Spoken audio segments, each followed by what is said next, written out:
दोस्तों नमस्कार। उत्तर प्रदेश की 9 विधानसभा सीटों पे उपचुनाव होने वाले हैं और ये जो उपचुनाव रहने वाले इस बार यूपी में, ये मुख्यमंत्री योगी आदित्यनाथ के लिए एक अग्नि परीक्षा की तरह देखे जा रहे हैं।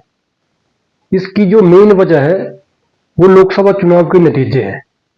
जब से लोकसभा चुनाव के परिणाम आए हैं तब से मुख्यमंत्री योगी आदित्यनाथ को, चाहे वो प्रदेश का संगठन हो या सेंटर का संगठन हो, वो लगातार उनको टारगेट किए जा रहा है और उनकी जो मुख्यमंत्री की जो कुर्सी है या मुख्यमंत्री की जो दावेदारी 2027 में कर रहे हैं, उसके ऊपर एक प्रश्न चिन्ह खड़ा हो रहा है। अगर मुझे लगता है कि इस बार भाजपा इन उपचुनावों में हारती है तो ये मुख्यमंत्री की हार के तौर पे देखा जा सकता है, क्योंकि जिस तरीके से सरकार के विधायक हों, सरकार के मेंबर ऑफ पार्लियामेंट हों, जिस तरीके से मुख्यमंत्री को टारगेट करके ये कह रहे हैं कि इस बार नौकरशाह है, वो हावी है, कोई काम नहीं करने दे रहे हैं और करप्शन जो है अपनी चरम सीमा पे है। लेकिन हम सब लोग जानते हैं कि एक सशक्त मुख्यमंत्री होने के नाते कोई भी जो सेंट्रल गवर्नमेंट हो या स्टेट की जो उनकी संगठन है, उनको पता है कि जो मुख्यमंत्री कुर्सी पर बैठा है वो एक ताकतवर मुख्यमंत्री है और उनके अगेंस्ट बोलना या उनकी कास्ट के अगेंस्ट बोलना भाजपा को काफी नुकसान पूरे देश में कर सकता है। तो इसलिए जो सेंट्रल गवर्नमेंट है या केंद्रीय जो संगठन है या स्टेट का जो संगठन है, वो ज्यादा कड़ा रुख उनके खिलाफ नहीं अपना सकता है।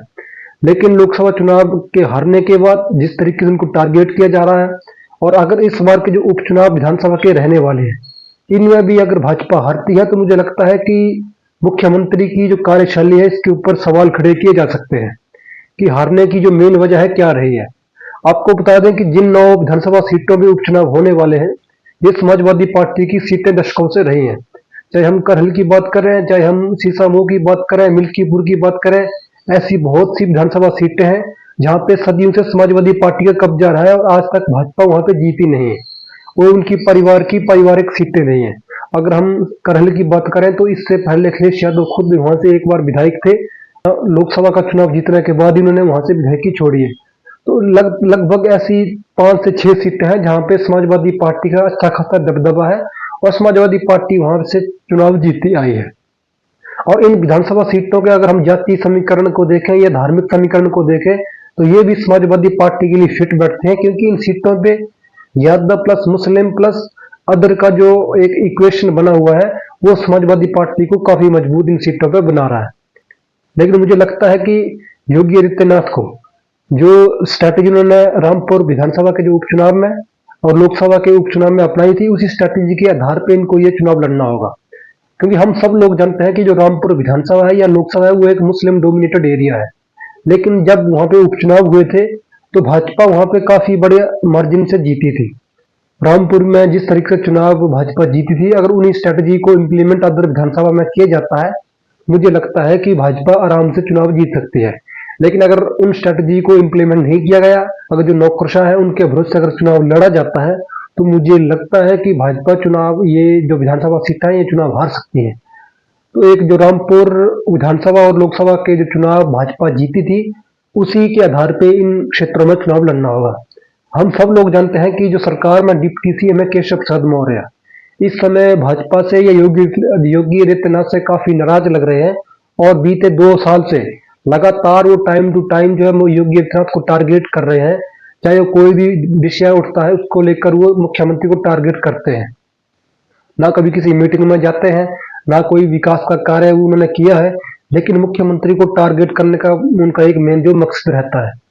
तो मुझे लगता है कि सबसे पहले योगी आदित्यनाथ को, जो अपने घर में ऐसे लोग बैठे हैं जो अपनी सरकार की जो बुराई कर रहे हैं, अपनी सरकार को नीचा दिखाने की कोशिश कर रहे हैं, उनको पहले सरकार से बाहर करके उनका इलाज करना चाहिए और फिर उसके बाद जिस तरह आधार पे रामपुर का उपचुनाव और लोकसभा का उपचुनाव जीता था, उसके आधार पे ही ये चुनाव लड़ने होंगे, तभी भाजपा यहाँ से जीत सकती है।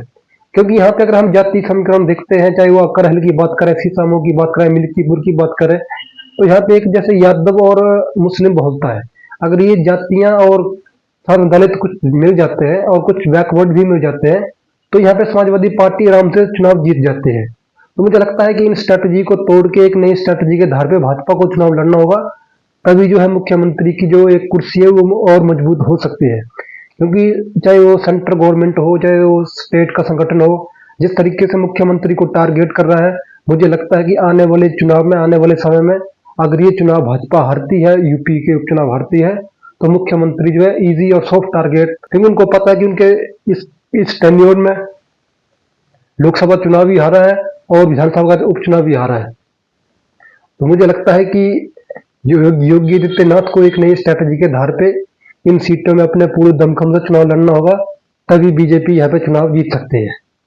दोस्तों, उम्मीद करता हूँ वीडियो अच्छी लगी होगी। वीडियो अच्छी लगी है तो चैनल को कर दें सब्सक्राइब, वीडियो को लाइक और शेयर कर दें।